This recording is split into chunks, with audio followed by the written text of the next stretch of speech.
Iran, USA, Israel যুদ্ধ। সারা বিশ্বের মানুষ এই যুদ্ধ নিয়ে উদ্বিগ্ন, শঙ্কিত। এই যুদ্ধ যদি আর অল্প কয়েকদিনও চলে, it will affect almost every people on earth. তবে 50তম বিসিএস প্রার্থীরা চিন্তিত আরেকটি কারণে। এই যুদ্ধ রিলেটেড কী ধরনের প্রশ্ন আসতে পারে এবং সেগুলো তারা কিভাবে আনসার করবে, সেটাই তাদের চিন্তার কারণ। বিগত 45, 46 এবং 47তম লিখিতের প্রশ্ন অ্যানালাইজ করলে দেখা যায় আগের মতো যুদ্ধের প্রেক্ষাপট লিখুন, যুদ্ধের বর্তমান পরিস্থিতি লিখুন, যুদ্ধের সমাধান লিখুন, এই ধরনের ইজিলি প্রেডিক্টেবল প্রশ্ন আর আসছে না। তার বদলে ক্রিয়েটিভ প্রশ্ন আসতে পারে, যেমন এই যুদ্ধের কারণে তৈরি সংকটে বাংলাদেশের করণীয় কী, অথবা বাংলাদেশ কী ধরনের পদক্ষেপ নিয়েছে। তো সেরকম একটি প্রশ্ন নিয়েই আজকে আমরা আলোচনা করব। আপনারা স্ক্রিনে দেখতে পাচ্ছেন রাশিয়ার তেল কিনতে যুক্তরাষ্ট্রের কাছে অনুমতি চাইল বাংলাদেশ। স্বাভাবিকভাবেই আমাদের মনে প্রশ্ন আসবে, why are we asking for permission? আবার এই সেম কাজটা কিন্তু ভারতও করলো কয়েকদিন আগে। রিজনটা কি?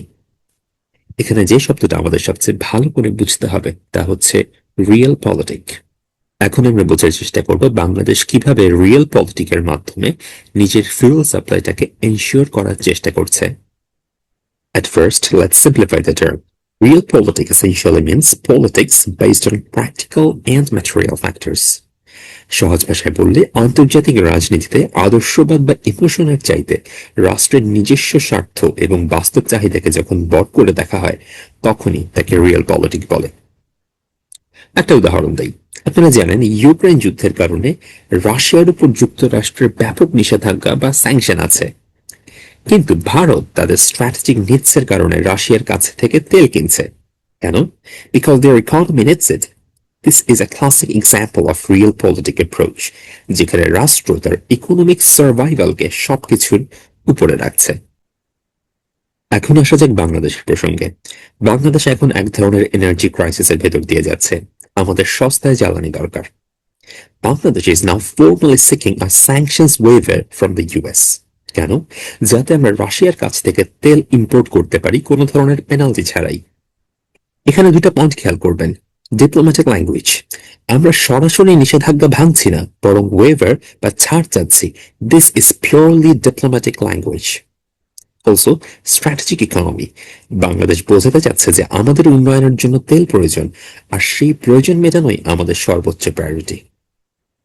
সো পরীক্ষার খাতায় যখন আমরা ইন্টারন্যাশনাল অ্যাফেয়ার্সে লিখবেন, উদাহরণটা দিয়ে রিয়েল পলিটিক ব্যাখ্যা করলে আপনারা অবশ্যই অন্যদের চেয়ে কিছুটা হলেও এগিয়ে থাকবেন। প্রশ্ন আসতে পারে, বাংলাদেশের ফরেন পলিসিতে রিয়েল পলিটিকের ছাপ কোথায়? আপনারা সেক্ষেত্রে এই তেল কেনার ইস্যুটা হাইলাইট করতে পারেন। It shows we balance our relationship with both the USA and Russia while keeping our own citizens' benefits in mind. এটাকেই বলা হচ্ছে ন্যাশনাল ইন্টারেস্ট ভার্সেস গ্লোবাল প্রেশারের ব্যালেন্সিং অ্যাক্ট। মনে রাখবেন, আন্তর্জাতিক রাজনীতিতে স্থায়ী কোনো বন্ধু নেই, স্থায়ী কোনো শত্রু নেই, স্থায়ী হচ্ছে শুধু রাষ্ট্রের নিজস্ব স্বার্থ। এই ধরনের কন্টেন্ট পেতে আমাদের পেজের সাথেই থাকুন, আমাদের চ্যানেলের সাথেই থাকুন। কোনো প্রশ্ন থাকলে কমেন্ট বক্সে আমাকে জানাতে ভুলবেন না। আসসালামু আলাইকুম।